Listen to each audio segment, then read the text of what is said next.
This is one of the first big races of the weekend, with all due respect to everything that's happened so far. And it's a big race because it's the inaugural running of the Brian Jones Memorial Trophy. Absolutely fantastic that the BRSCC have made that. Brian, of course, the voice of Brands Hatch, the voice of the Formula Ford Festival over many, many years. And I'm sure he's smiling down on us today and about to watch the historic Formula Ford final.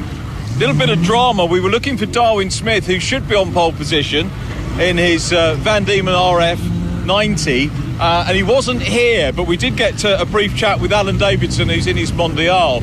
Alan, a significant competitor. He's won the historic festival no less than 3 times, and he said no pressure then when I spoke to him about that. So we're looking forward to see what he can do. It may be that Darwin Smith is keeping his powder dry for the final, very possibly in the main final. So we'll find out about that.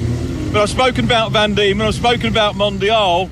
We've also got a Reynard, the 89 vintage, 89 FF. The FF goes after the number on Reynards, as many of you aficionados will know. So that's a little bit of a scene set. To go to the guys who'll be able to give you much more background than I can as the cars have gone out on track, let's hand over to Scott Woodwis and, once again, Andy McEwen. Yes, well remembered, Richard. It's been a long weekend, hasn't it? So the historic final, sponsored by Azets, and this is a real highlight of the weekend, actually. Certainly last year, the fight that we had at the front of the historic final in 2020 was one really for the ages. It was won by chairman of the BRSCC, Peter Daly, after a race-long scrap with Ryan Campbell and Tom MacArthur, who knows a thing or two about racing Formula Fords. The 3 of them, at the end of the 15 laps, were covered by just under 4/10 of a second, and it was a battle that I think we saw the final lead change on the last lap, or the penultimate lap. It was one of those truly great Formula Ford races. Scott, these cars are not the most contemporary here. The drivers perhaps are not the headline names in the festival, although some of them perhaps are. But this race is always going to be exciting. Certainly if it lives up to last year, we're in for a treat.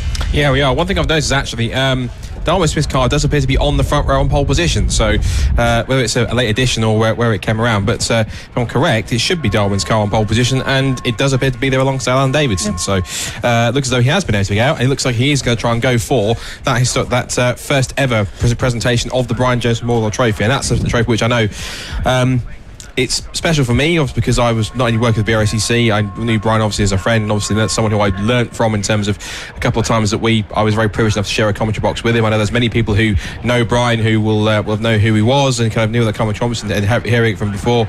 So for the club to honour him in this way with this trophy and to ensure that he's never forgotten in Formula Ford, so was particularly the festival, is pretty wonderful. So I'm sure, as Richard said, he'll be, if he was here, he would absolutely adore the fact that we've got a nice full grid of 30 historic Formula Ford cars, ranging from Super Classic A from as recent as 1998 all the way back to 1967, the birth of Formula Ford. And given the front runners that we've got here, some of the cars that we've got, I hope this is quite a cracker, particularly with the circuit now starting to dry up pretty quickly.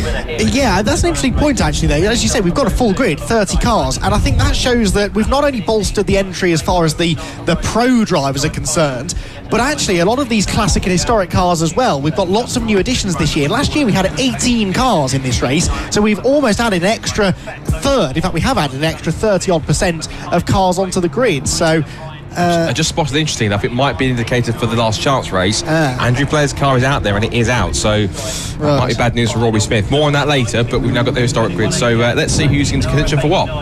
Yes, absolutely. So the 30-car grid then, headed by Darwin Smith with Alan Davidson alongside. Matt Rivett and Brandon McGorgan are on row 2, ahead of Ryan Campbell, runner-up in this race a year ago, and Chris Goodwin. Richard Higgins and Lewis Fox are there on the 4th row of the grid, and then row 5 is where we find Chris Hodgen and Chris Knox. Hodgson was a podium finisher in one of the progression races yesterday.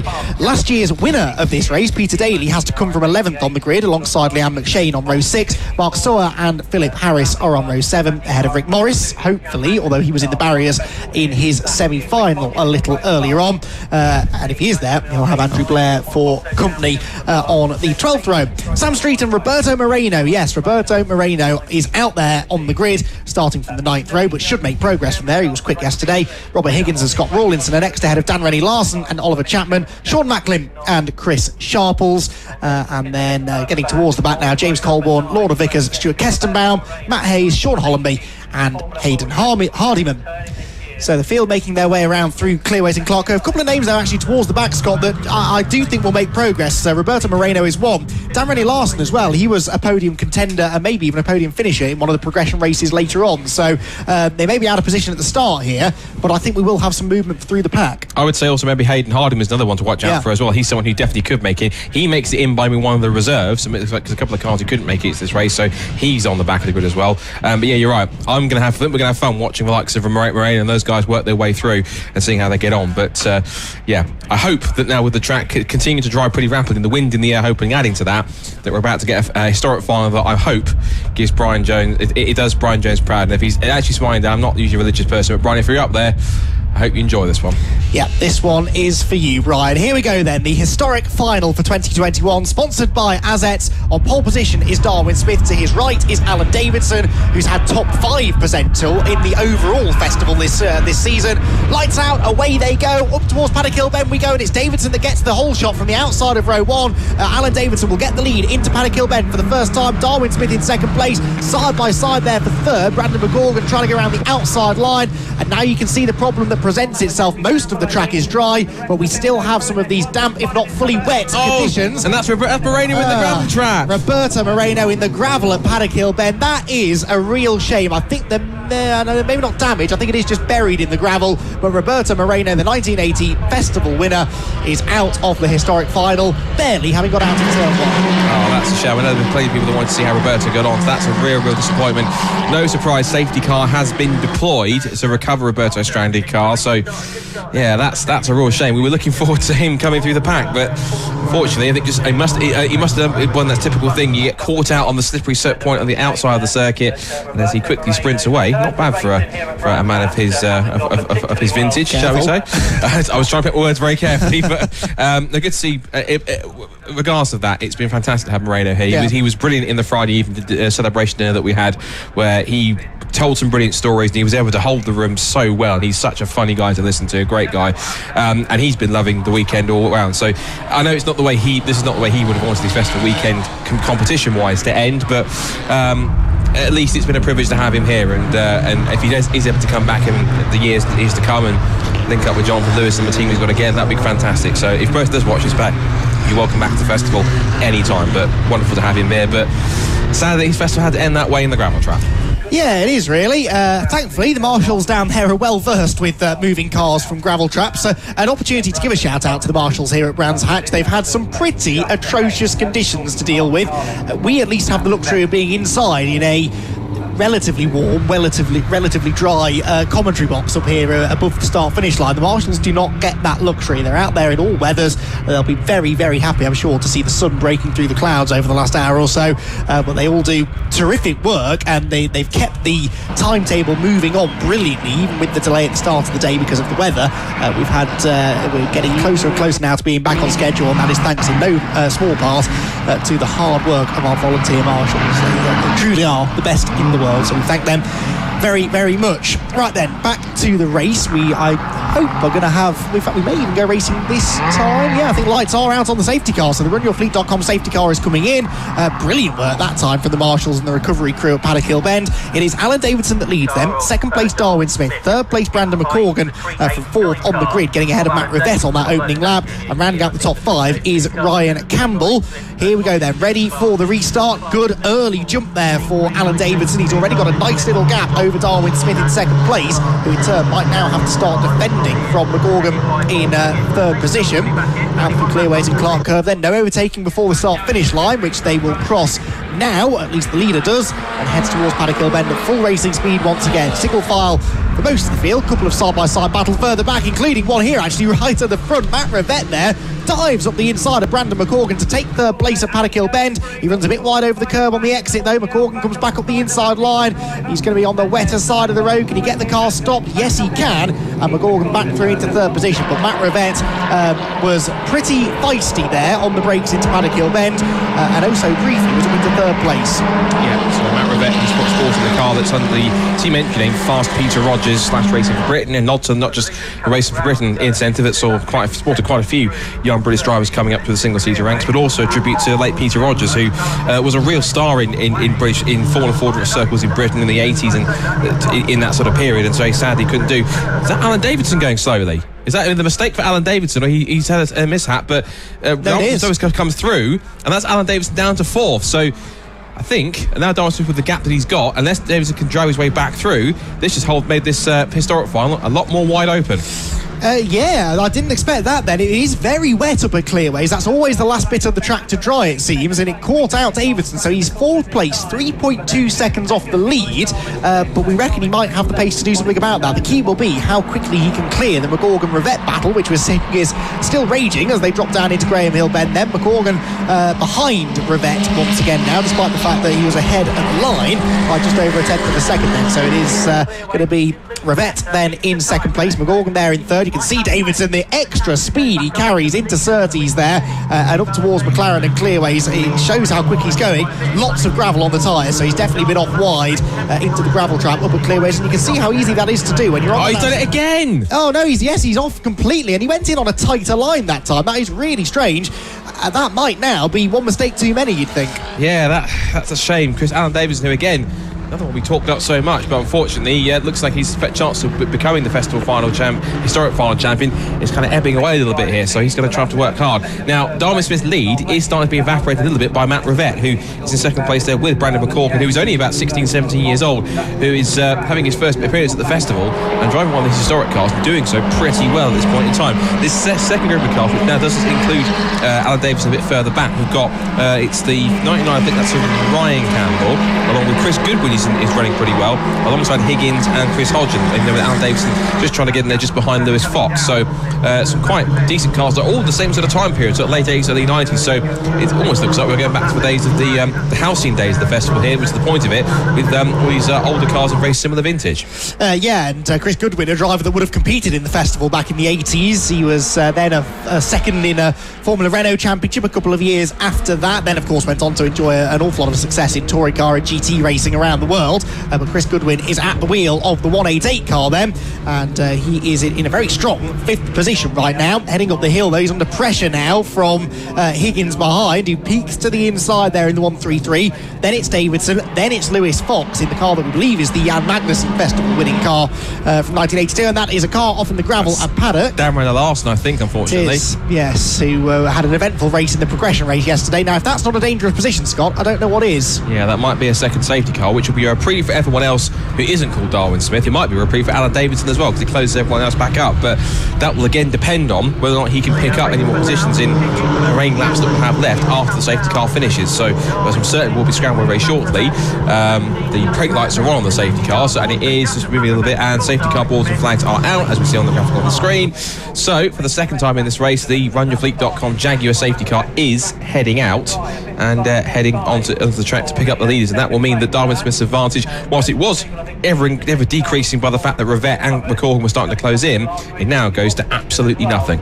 Well, yeah, the gap was down to 4 tenths anyway, because Rivette's been setting a succession of fastest lap times. A 55.566 was his lap time on the previous attempt, which is getting down, I would say, to a proper dry time now. Just trying to look back for some of the heat results from yesterday. Yeah, so the fastest pro drivers were doing sort of 51 second lap times in the drier of the heats yesterday afternoon, so getting down in towards that sort of pace now. 55.5 for Matt Rivette, so that shows that the track is continuing to evolve. The order then: Darwin Smith leads the way, Matt Rivette 2nd place, and there is Alan Davidson. No, that's Chris Hodgson. Oh, it is, sorry, apologies. It's a semi-livery car, being both sort of Marlboro-esque livery, well, they're both sporting Marlboro liveries, but that's Chris Hodgson's car number 17, so that's a shame for Chris. He was also having had a bit of bad luck, but that's unfortunate that his car decided to give up the ghost when he's running in such a strong position. He just moved into 6th actually on the last lap, ahead of Richard Higgins, so Chris Hodgson out of the race then. So Smith, Rivette, McGorgan the top 3, Campbell 4th, Goodwin 5th, Hodgson was 6th, but of course that now goes back to Higgins,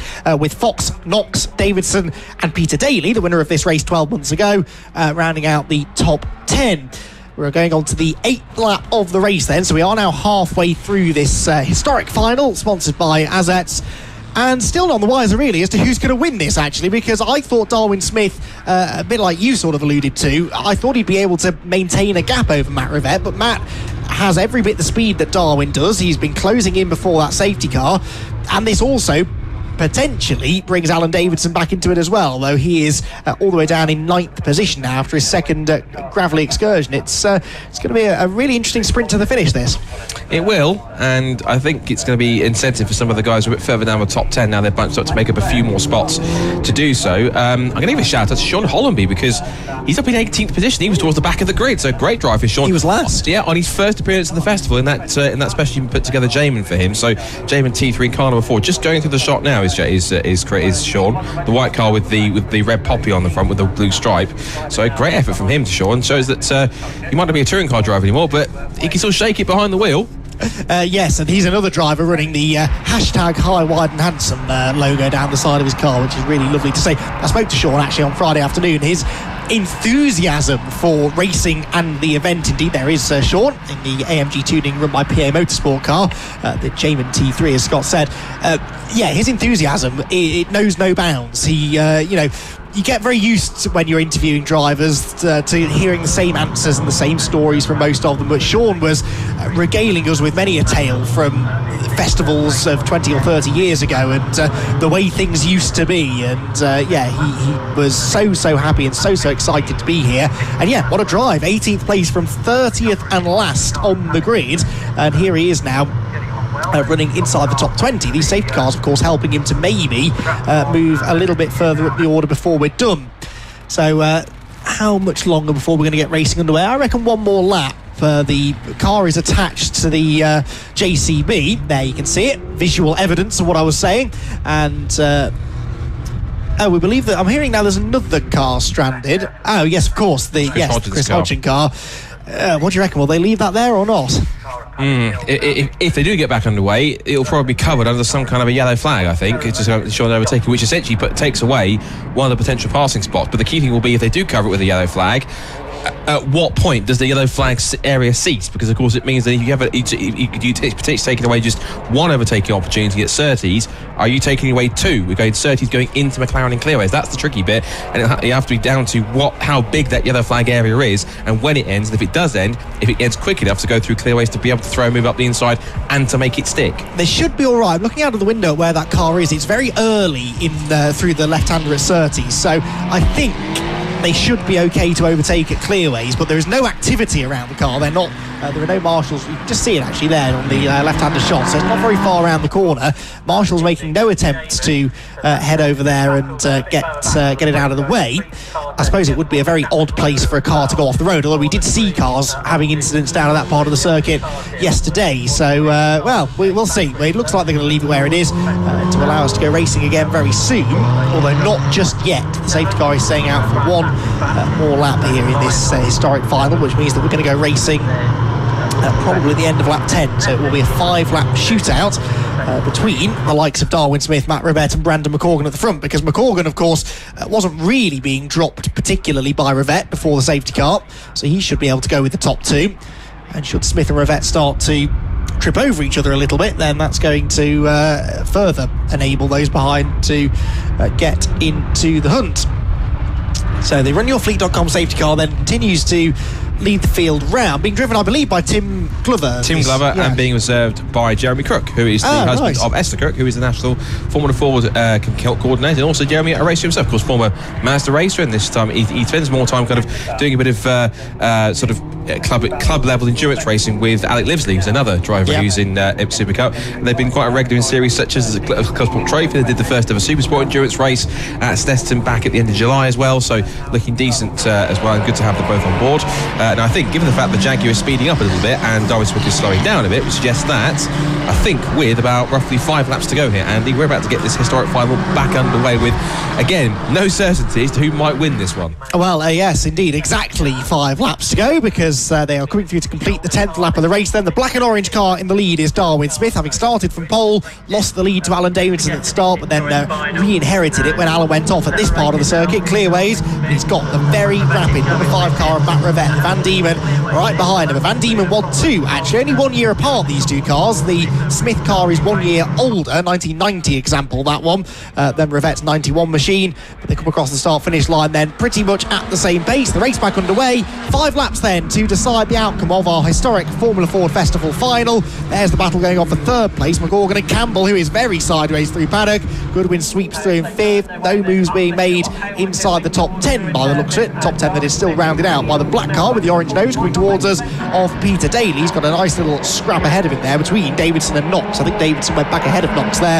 In fact, Knox runs wide, and Daly will also sweep ahead of him on the drop down into Graham Hill Bend. You can see them coming through. There's Davidson, there is Daly. So Peter Daly then up now ahead of the 79 car of Chris Knox, who started the race. Where did Knox start? 12th. Change to the lead. Matt Rivette's up into the lead now, past Darwin Smith. We got the move done. That must have been, I think, on the exit of Graham Hill Bend on the sprint down the Cooper Straight towards 30. So Matt Rivette then in the Racing for Britain / Fast Peter Rogers sponsored or run team car is down into the lead now here at Brands Hatch, past Darwin Smith, and McCorkin dropping back in 3rd with Campbell and Goodwin rounding out the top 5. So we're now with 4 laps to go. Darwin will try and get on the battle there and could be possibly seeing a quite handy 1-on-1 battle. They're hitting that damp patch, which is inconveniently right on the apex of Paddock Hill Bend.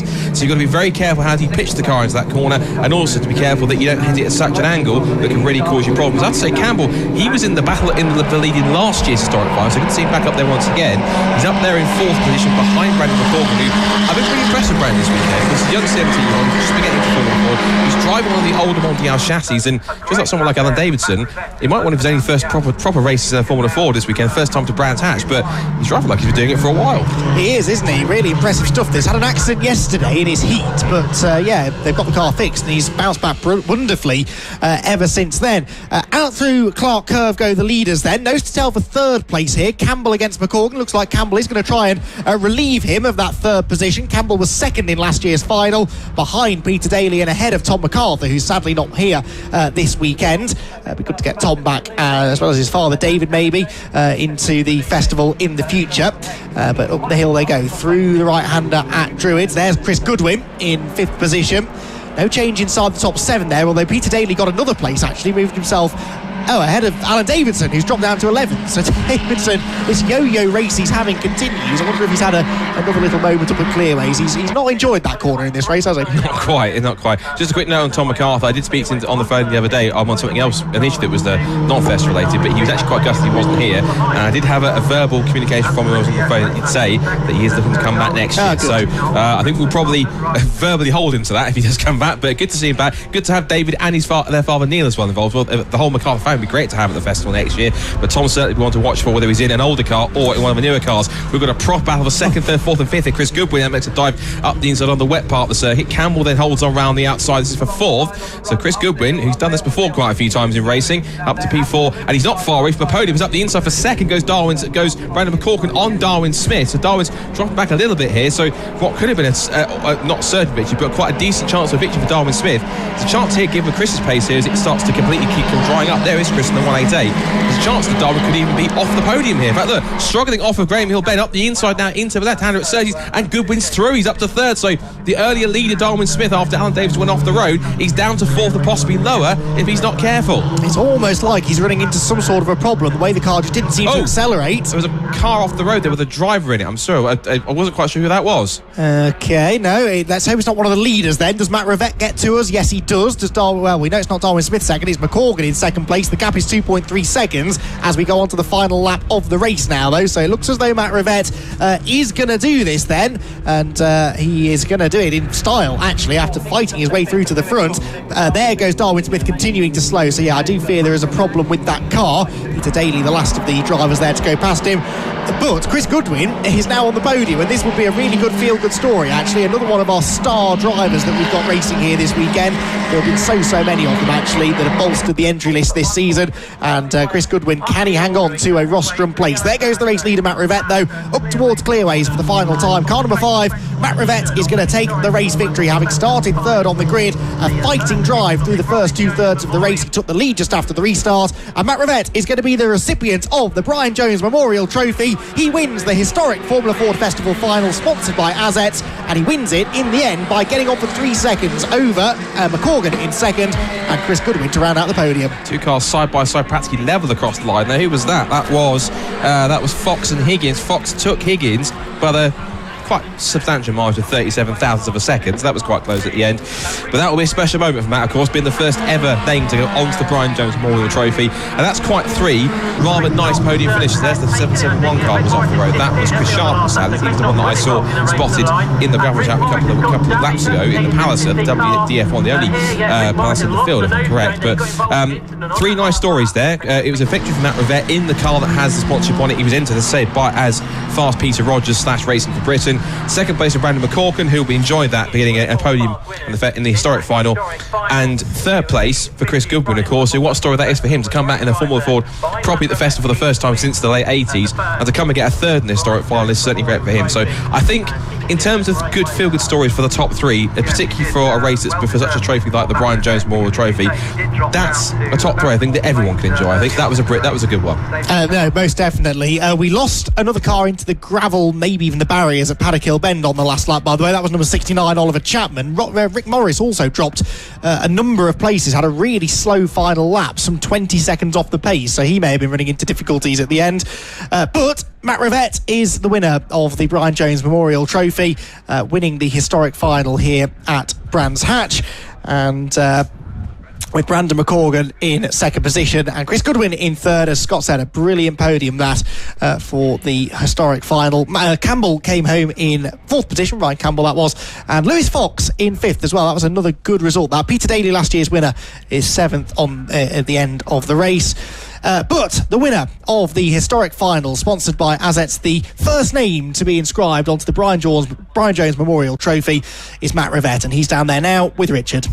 Not quite with us yet, because the cars, Andy, coming into the winners area here. Brandon McCorkin is here in third position, so he makes it first. And I think Matt is probably very rightly savouring his victory lap, or slowing down lap, call it what you will, so we'll look for him as well. Darwin Smith second from pole, wait for the winners to come. What we're going to do is grab a quick word with the winner if we can, and then holding area, okay, it's where they've gone into Parc Ferme. Grab a quick word with the winner and then talk you through the ceremonials, because this is really important that we honour Brian properly. And Matt, just having congratulations. So he won't know what we're going to do. Matt, can I grab a very, very quick word with you? First of all, many congratulations. Thank you. Cheers. And just a very quick word about the race. What we're going to do is hopefully catch up with you afterwards. We want to get on with the podium presentation, but for our cameras, very quickly. Great race. Yeah, I was not going to lose that. I was so fired up after that first safety car, and I was dead chuffed to get Brandon around the outside of paddock. I sort of had Brian in my mind when I did that, so that was wonderful. Brilliant, absolutely brilliant. Couldn't have been a better time move. Thank you for that quick word. We'll let you get to the podium, and I know we want to catch up with everybody, but we'll try and do second and third as well. So Anthony and me are going to wield ourselves towards the podium to see this magnificent trophy presented for the first time. The historic festival has been, or the historic final has been, part of the Formula Ford Festival for many years. But obviously with Brian's sad passing over the water, what better way than the history of the festival, the history of the Formula, bit of Brands Hatch history as well, with the wonderful trophy. And we're absolutely delighted to welcome Charlotte and Olivia Park, Brian's daughter and granddaughter, to make the presentation. And let's make some noise, some appreciation for Matt, Brian and the family. Congratulations, Matt. What a fantastic shot. Getting a bit more centred for the podium. Cool, can you look straight this way for us? That'd be fantastic. Big smiles. That's really it was a move worthy of Brian's words, for sure, that Matt made. Just there, lovely. Wonderful. Not sure if you can pick up the clicking of the cameras, which is absolutely marvellous to hear. And the trophy, absolutely superb. What a splendid way to continue our afternoon and our wonderful weekend of racing here at Brands Hatch.